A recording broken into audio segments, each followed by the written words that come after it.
A pauta da semana. Apresentação: Antônio Zamanski. Saudação especial a todos e todas que nos acompanham pela Rádio Guaíba de Porto Alegre. Estamos iniciando o programa A Pauta da Semana, porque hoje é dia de se concentrar nas pautas que mais importam para os gaúchos. A reforma tributária segue como uma das principais pautas em 2025. Mesmo após a sua promulgação em dezembro de 23, o assunto ainda está no processo de regulamentação de diversos pontos do texto. Foram quase 4 décadas de debates e poucos avanços. Com a substituição de 5 tributos sobre o consumo e a adoção do imposto sobre o valor agregado, IVA, o país se alinha com as práticas internacionais e busca simplificar o seu sistema tributário. Além da unificação dos impostos, a reforma propõe trazer mais transparência para o regramento fiscal do país e reduzir a complexidade do sistema sobre o consumo de bens e serviços. Se espera também que, a partir disso, a reforma tributária impulsione a economia brasileira. Para ampliar este tema, que está na pauta econômica e política do país, vamos conversar hoje com Celso Malhene de Souza, presidente do Sindifisco RS. Nesta edição, nossos comentaristas e convidados tratam dos temas da semana. A guerra de versões na conversa entre Trump e Lula. Os preparativos para o Congresso da AGERT, Associação Gaúcha de Emissoras de Rádio e Televisão. No espaço do direito, aposentadoria rural. 30 anos do Festur, em Salvador do Sul. E na parte cultural, mais uma dica de leitura para o final de semana.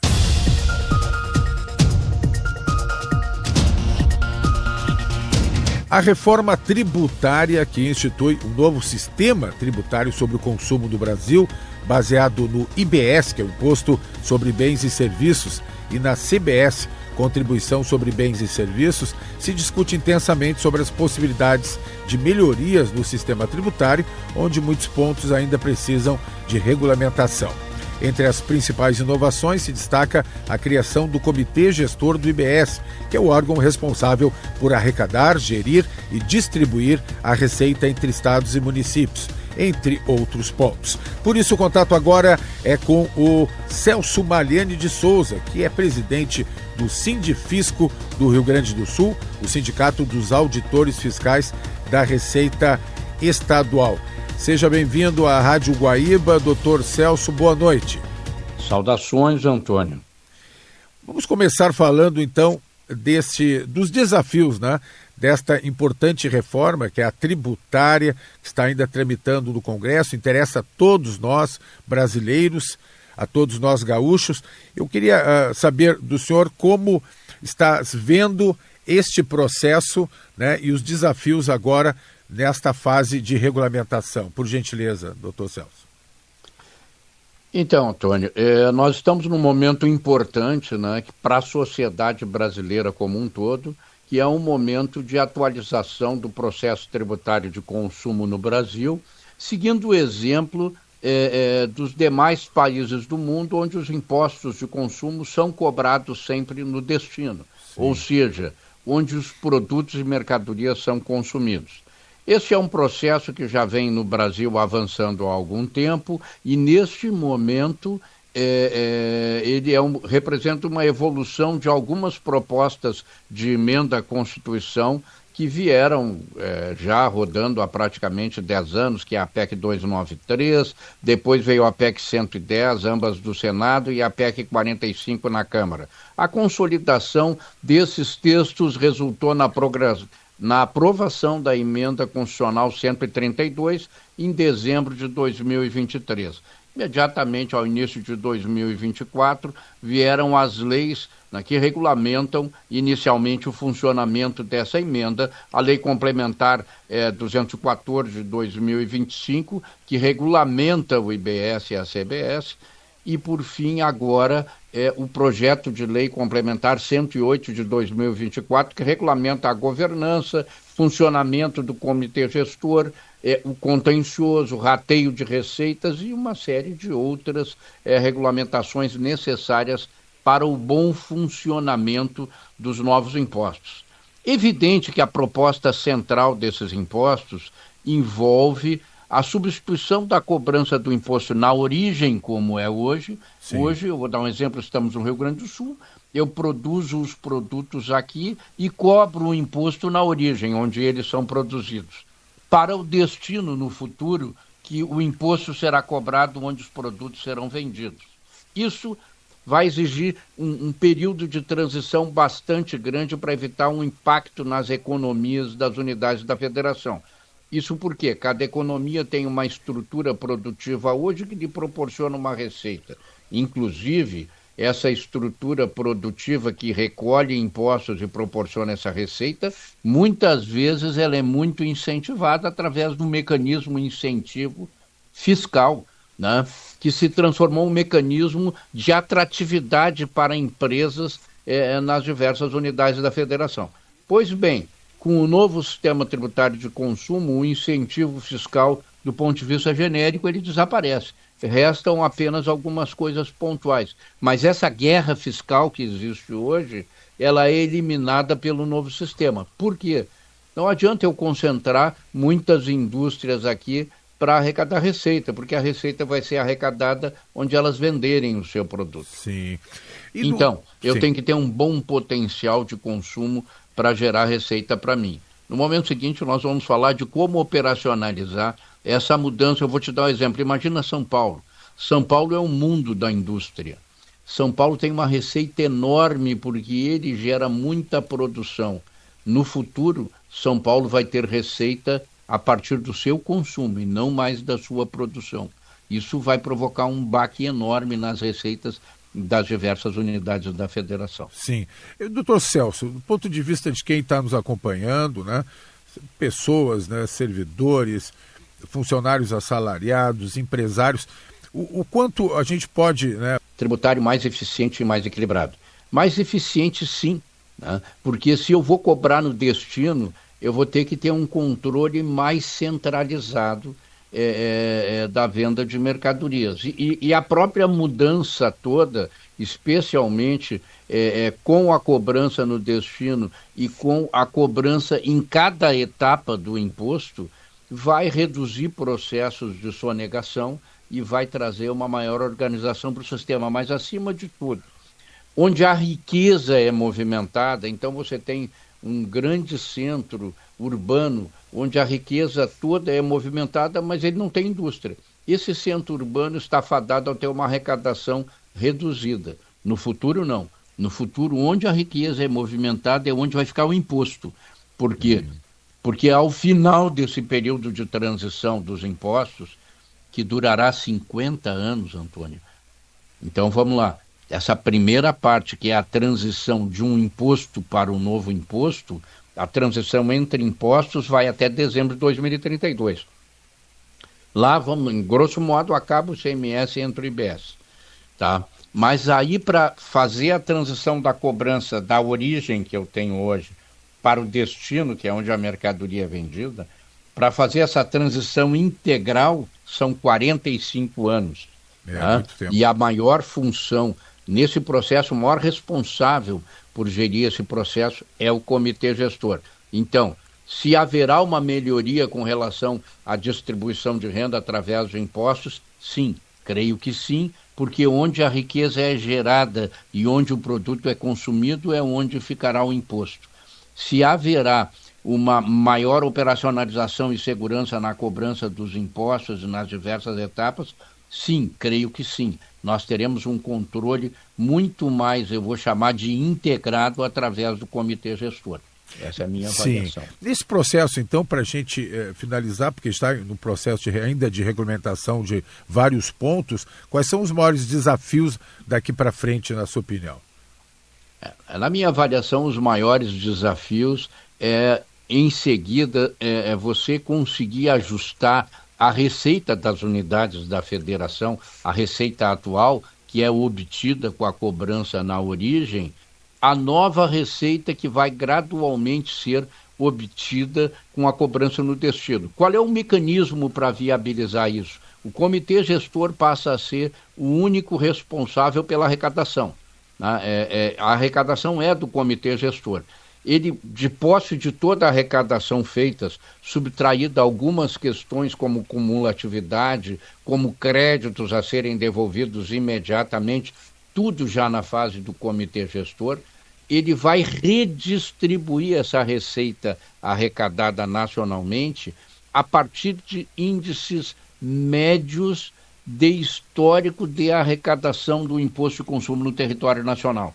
Então, por exemplo, grosso modo, vou pegar um exemplo. Se o Rio Grande do Sul tivesse, em média, 7% da arrecadação do ICMS nacional, cravou essa média num período de apuração, que é de 2019 a 2026, manteve essa média. O que o comitê gestor vai fazer a partir de 2033 é devolver 7% do total da arrecadação do comitê gestor para o Rio Grande do Sul. A pergunta é, essa receita que vai vir lá, ela é compatível com as despesas do Estado do Rio Grande do Sul? As deduções naturais que ela vai sofrer, e as reduções naturais, e a alíquota que vai ser definida, então, na época, é compatível com a demanda do Rio Grande do Sul? A receita do Rio Grande do Sul vai satisfazer as despesas? Essas questões mais detalhadas eu acho que a gente pode trabalhar num próximo bate-papo, mas eu te digo assim, o grande desafio é na entrada do novo imposto, a receita que cada unidade da federação vai auferir do comitê gestor, manter os seus gastos. Celso Maliani, para a gente encerrar, temos 1 minuto, queria que o senhor falasse sobre o Sindifisco, como é que está a atuação, como é que está o trabalho de vocês? O Sindifisco tem trabalhado bastante, enfim, no estado do Rio Grande do Sul, através dos colegas auditores fiscais, que têm feito uma contribuição enorme com a reforma tributária, né? O nosso grupo de profissionais atua diretamente em Brasília, né? Junto ao comitê gestor hoje, contribuindo, levando a contribuição técnica qualificada que o nosso grupo tem. Nós temos um grupo bastante grande contribuindo com esse processo nacionalmente, né? Então, o que eu posso te dizer? Os nossos filiados estão sim nessa luta e estão sim protagonizando a contribuição nesse processo de estruturação do comitê gestor para fazer dar certo. Sem um trabalho técnico de alto nível e sem uma dedicação extremada, eu te digo assim, essa dedicação hoje não tem horário, ela tem objetivo. Sim. Entendeu? Então, a turma anda em busca do objetivo, que é implementar o novo imposto com sucesso e conseguir fazer a máquina funcionar de uma forma adequada e satisfatória que permita garantir o financiamento da atividade estatal, não só no Rio Grande do Sul, mas também nas demais unidades da Federação Brasileira. Como sempre, muito, muito bom. Celso Maliani, presidente Sindifisco, te agradeço, uma boa noite, um bom final de semana. Grande abraço, Antônio, sempre à tua disposição. A guerra de versões em relação à conversa entre Trump e Lula. Esta é a nossa manchete para o comentário da jornalista Sandra Bittencourt. Vamos então para o momento de reflexão do programa. Sandra. Olá, Zamansky, queridos ouvintes. Será que a química do primeiro encontro vai evoluir? Desde a conversa por telefone entre o presidente Lula e o presidente dos Estados Unidos, Donald Trump, a internet ferve e disputa versões. Como era de se esperar, imprensa, trabalhadores, empresariado, além do governo, é claro, festejaram a aproximação, uma vez que o tema dominante foi a negociação sobre as tarifas impostas ao Brasil sem qualquer justificativa econômica. O governo demonstrou cautela, mas acenou que as tratativas continuam. Já a oposição, depois de um silêncio para reunir forças e argumentos, ironizou o encontro e buscou passar a ideia de que Trump apenas cumpriu o protocolo.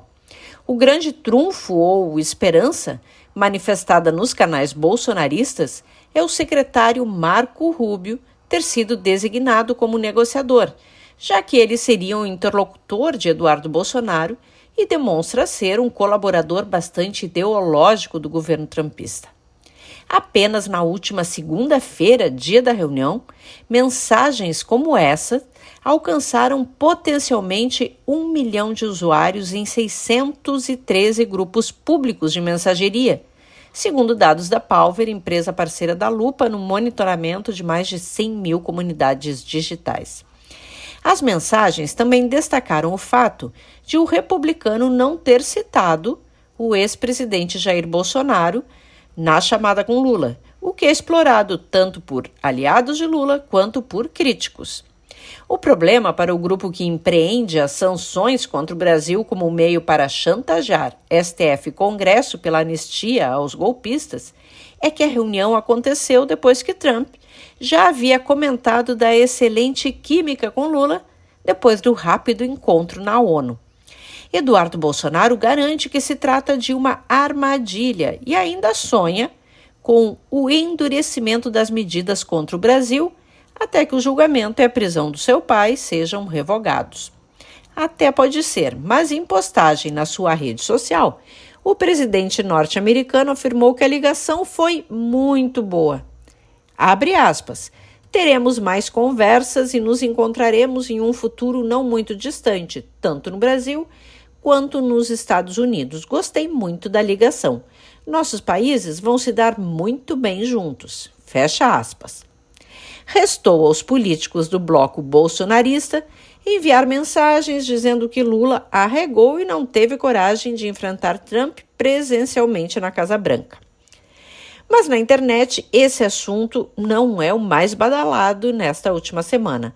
As menções ao composto químico metanol continuam em ebulição em grupos públicos de WhatsApp e Telegram. De sexta-feira, dia 3, até o fim da tarde de segunda-feira, dia 6, mais de 1 milhão de usuários foram alcançados com mensagens alarmistas. Ganha tração também publicações com críticas ao governador de São Paulo, Tarcísio de Freitas, do Republicanos, afirmando que seu governo está fazendo piada com a situação. A menção foi feita por causa de uma fala do governador em tom de brincadeira, deboche. Abre aspas, disse Tarcísio. Quando falsificarem Coca-Cola, vou me preocupar. A afirmação foi feita na última segunda-feira durante coletiva de imprensa, ao ser questionado sobre as empresas que estavam se mobilizando para ajudar nas ações contra a falsificação de bebidas. Uma versão etílica do "daí, não sou coveiro"? Triste, mas a gente vai aprendendo. Bom final de semana. Agora temos o comentário da jornalista Tamara Costa Pereira dentro do Minuto do Turismo. A Tamara traz para nós uma excelente dica de viagem para Salvador do Sul, que recebe o Festur em novembro, animando o Vale do Caí. É isso, Tamara. Boa noite. Boa noite, Zamansky. É um prazer estar aqui na Rádio Guaíba para convidar os ouvintes para viajarem comigo até Salvador do Sul, um município localizado no Vale do Rio Caí, a apenas 95 quilômetros de Porto Alegre. Lá, a história e a tradição germânica se refletem em cada detalhe. E a principal festa da cidade é a Festur, que acontece de 13 a 16 de novembro. Com o lema "A cultura que evolui, a história que fica", a festa vai celebrar a realização de mais uma edição do evento com um foco especial no resgate das raízes locais. Preparem-se para mergulhar na rica música regional, saborear a deliciosa gastronomia típica, com destaque para as famosas cucas, e vivenciar de perto a cultura e o turismo, que tornam Salvador do Sul tão especial. É uma oportunidade única de conhecer de perto a herança alemã, que se manifesta na música, na dança e em tantas outras guloseimas que encantam o paladar. A Festur é um convite para celebrar a identidade de um povo que valoriza sua história e suas tradições. Viajar não é apenas conhecer lugares, é descobrir novas versões de si mesmo. Desejo a todos um excelente fim de semana, com muita alegria e, quem sabe, com um gostinho de festura em mente. Até o nosso próximo encontro aqui na Rádio Guaíba.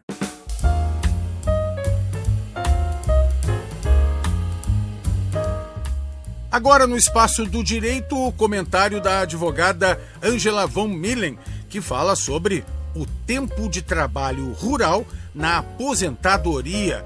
Boa noite, Ângela. Boa noite, Antônio. É um prazer estar aqui novamente no teu programa para conversar sobre um assunto que muita gente desconhece, mas que pode fazer toda a diferença na hora de se aposentar.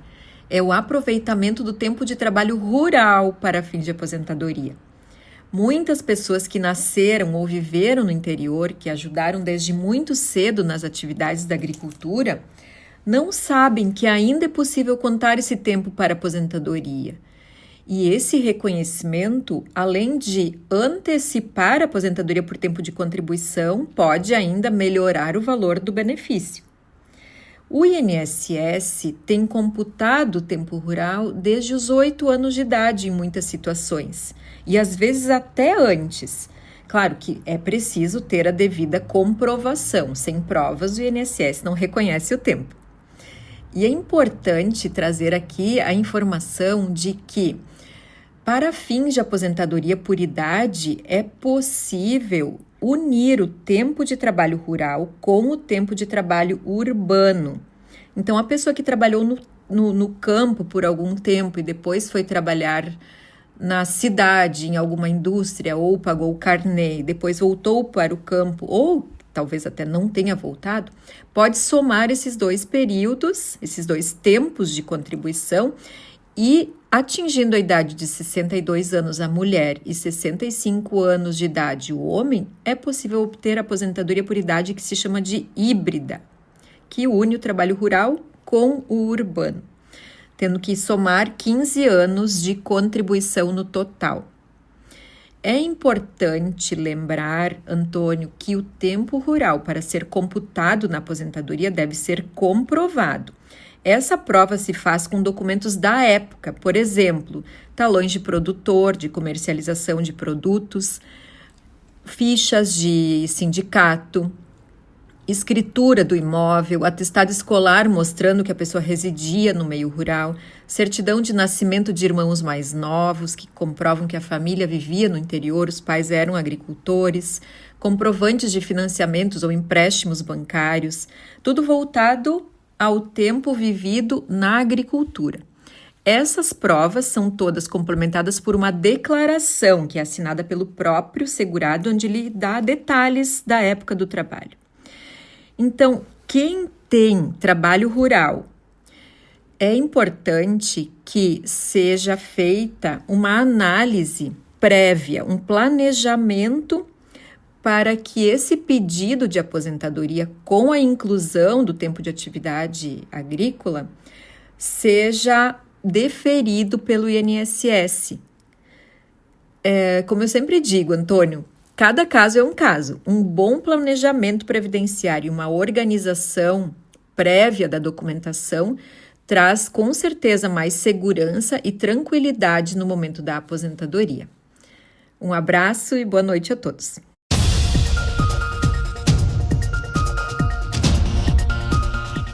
Preparativos finais para o Congresso da AGERT. Mais informações na matéria do jornalista Eduardo Leães. Para sabermos como estão os preparativos para a 27ª edição do Congresso Gaúcho de Rádio, Televisão e Comunicação, que ocorre de 26 a 28 de outubro no Trio Hotel Canela, vamos ouvir o presidente do Congresso, Marcos Piccoli. Preparativos na reta final, Marcos? Estamos aí, então, todos os dias alinhando os últimos detalhes, né? Muito animados com a programação fechada. Esse ano, novamente, né, devido ao prestígio da AGERT, tivemos venda total dos stands, onde o público ali, né, o nosso congressista vai poder contar com o que mais moderno aí hoje na Rádio Fusão, para colocar em prática nas suas emissoras. E é isso, agora são ajustes finais, né, que a gente tem para fazer, e Tudo muito organizado aí, né? Graças a Deus a gente conta com uma equipe maravilhosa ali na GERT, é tudo organizado então para os finalmente do Congresso, que, como tu disse, ocorre no finalzinho desse mês, dia 26 de outubro até dia 28. Todos os expositores que deram entrevista para a Rádio AGERT elogiaram o conteúdo do nosso congresso e a organização. Esse ano, nesse congresso, esse ano não, é o vice, né? O congresso acontece de 2 em 2 anos. O que a gente quis fazer nesse congresso, né, é ter um conteúdo mais prático, né, menos conceitual, que a gente pudesse realmente trazer cases, né, cases de sucesso, né, de emissoras aqui do nosso Rio Grande do Sul, enfim, para que o radiodifusor pudesse enxergar, né, oportunidades e implementar já na semana, né, quando voltar para casa, quando voltar para suas cidades, para suas emissoras, que pudesse já aplicar algum tipo de mudança, algum tipo de produto, algum tipo de projeto no seu dia a dia e aumentar a sua receita, aumentar a sua audiência, aumentar seu faturamento, ou mesmo implementar, né, uma solução tecnológica de inteligência artificial, mas de forma prática, né? O Congresso está muito focado nisso, no ferramental, né, no prático, no dia a dia do nosso negócio. O radiodifusor que for ao Congresso vai ver na prática como pode ganhar dinheiro com a inteligência artificial. O painel da inteligência artificial, né, as ferramentas de inteligência artificial, elas também são genéricas, né? Mas a gente vai ter nessa palestra específica, que vai ser na terça-feira de manhã, um ferramental. De que maneira a gente pode daqui a pouco otimizar nossa produção de áudio, nossa produção de imagem, ou implementar um processo de geração de material jornalístico de forma automatizada, digamos assim, via ferramenta da inteligência artificial, e especialmente com o Kalil, né, que é da Talk Radio, entender o projeto que ele tem já focado no nosso setor, né? A Talk.ai é uma ferramenta sensacional que o radiodifusor vai poder conhecer, né? Que é uma ferramenta de inteligência artificial criada pela Talk Radio e especializada no rádio. Então ali com certeza vão ter muitas informações e insights aí para o nosso radiodifusor. Para o programa Pauta da Semana, Eduardo Leães.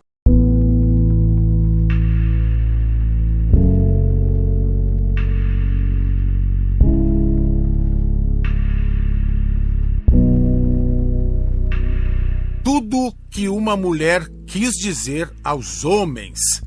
Esse é o título do livro aberto da semana. A dica da colega Cris Forte. Cris, boa noite.